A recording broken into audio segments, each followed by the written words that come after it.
నెత్తి మీద పాల కుండీ పెట్టుకొని ఒక ఆవిడ నడుచుకుంటూ ఇంటికెళ్తోంది. ఆ పాలన్నీ ఆవిడ అమ్మబోతోంది. సో మనసులో ఈ పాలన్నీ నేను అమ్మేశాక నాకు బోల్డన్ని డబ్బులొస్తాయి. ఆ డబ్బులతో కొత్త చీర కొనుక్కుంటాను.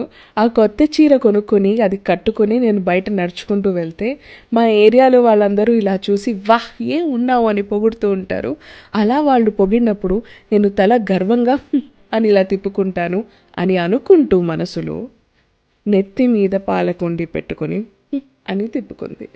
బై మిస్టేక్ పాలకుండి కింద పడి స్లిప్ అయి పగిలిపోయి పాలన్నీ నేల పాలైపోయి. బేసికలీ డార్లింగ్, జీవితంలో నువ్వు ఏ పని చేసినా దాని ఫలితం గురించి ఎక్కువసేపు ఆలోచించకు. ఏదోటి వస్తుంది, ఏమీ రాకపోయినా పర్వాలేదు, కానీ ఫలితం కోసం ఆశించి మాత్రమే ఈ పని చేయకు. చిన్న కథ నచ్చిందా?